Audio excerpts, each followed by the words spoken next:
Boker Tov tout le monde.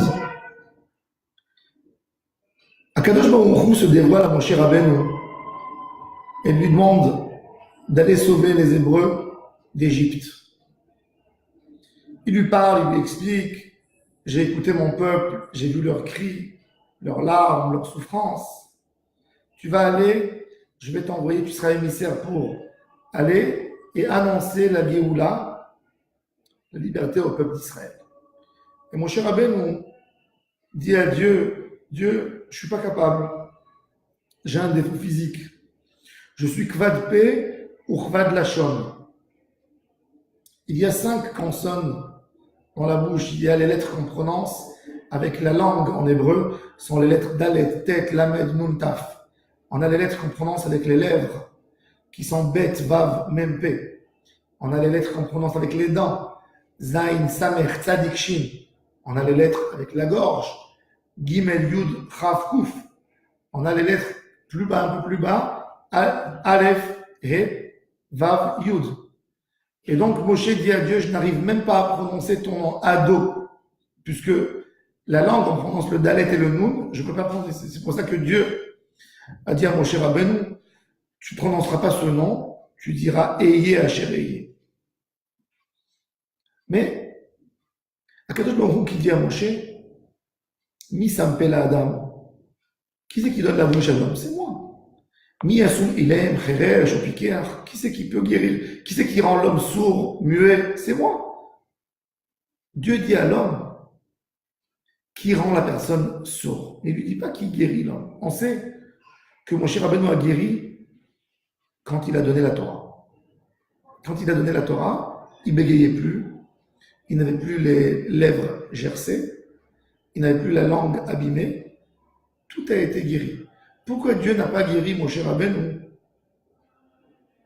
au moment même où il va aller chez Pharaon? Alors il y a plusieurs réponses. Il y a une des réponses, je pense à Abrabanel qui dit ne pense pas que Moshe, par sa force rhétorique, a réussi à créer un mouvement et à mettre le peuple d'Israël autour de lui. Même qu'il bégayait, il a réussi à ramener à Israël. Mais je pense encore plus, sur ce Dvar Torah, rendre les choses un peu plus claires. Les fautes, l'erreur de la galoute, c'est que nous sommes impressionnés par la forme d'un homme. Quand on va entendre un Dvar Torah, on cherche que ce soit un bon orateur, que ce soit quelqu'un qui peut s'exprimer, expliquer. On ne regarde pas la neshama de l'homme. Mitzrayim, l'Égypte, c'est tout que de l'apparence. Apparence. Il n'y a pas de pnimiyut dans la Avodat Hashem. Et Akadosh Baruch Hu veut montrer à Israël que ce n'est pas la forme qui compte, c'est le contenu, c'est ce qu'il y a dans le cœur. Quand Dieu a vu le dévouement de Pharaon, ce jeune qui n'est même pas capable de voir un Égyptien frapper un Hébreu, il va le défendre tout de suite. Quelqu'un qui ne pense pas à soi, qui pense à l'autre, son message, même s'il bégaye, même s'il ne parle pas bien, ça rentre dans le cœur de l'autre. Rabbi Nachman, quand il est venu en Israël, il était à Acre. Il voulait retourner en Russie, mais son accompagnateur lui a dit « Je veux aller à Tibériade visiter ma famille ». Et à Tibériade, il y avait un des élèves du Baal Shem Tov, Rabbi Abraham de Kalisk. Et Rabbeinu est parti pour écouter un Dvar Torah de lui, Erev Shabbat. Et lui, sa coutume était, c'est qu'il parlait, les mots étaient, on ne comprenait rien du tout, on n'entendait que des cris. Et à la fin de son discours, qu'on ne comprenait rien, que personne ne comprenait rien, il disait donc voilà, ça c'est la base de la Avodat Hashem, et que Dieu fasse qu'on le serve. Il y avait des gens qui même rigolaient sur ce discours parce qu'ils ne comprenaient rien dans les mots qu'il disait. Tout était perturbé, mélangé. Et Rabbeinu a dit, cette Torah, j'ai jamais entendu une si belle Torah que cette Torah. Il savait entendre le cœur de l'homme. Des fois, un mot peut changer une personne. C'est pas la forme, c'est pas comme il est présenté. Quand on veut présenter un travail à l'université, on présente bien, on a besoin d'expliquer les choses. Mais le but de tout, c'est de pénétrer dans le cœur de celui qui t'écoute. Tu peux pénétrer avec un œil, tu peux pénétrer avec un sourire, tu peux pénétrer avec beaucoup de manières à pénétrer. Akadosh Baruch Hu dit à Moshe Rabbeinu, sors de l'idée de la chitzoniout qu'il faut bien présenter. C'est pas ça, ce que je cherche. Je cherche une pnimiout, une sincérité dans la avodat Hashem, que le cri que tu cries, ça doit être un cri du peuple entier. Quand tu vas prononcer quelque chose de ta bouche, ça sera la voix de la nation qui parle de ta bouche. Et c'est pour ça que Moshe Rabbeinu, en ce moment-là, il bégaye, mais il crie un cri de la nation.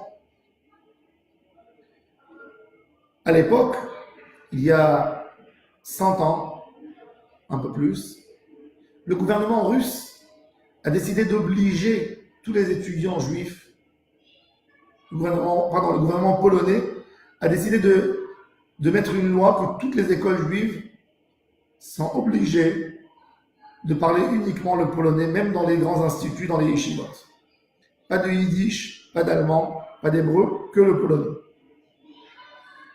Et il y avait le Chafetz Chaim qui a demandé un rendez-vous avec le ministère de l'Éducation pour essayer de le supplier à annuler cette loi.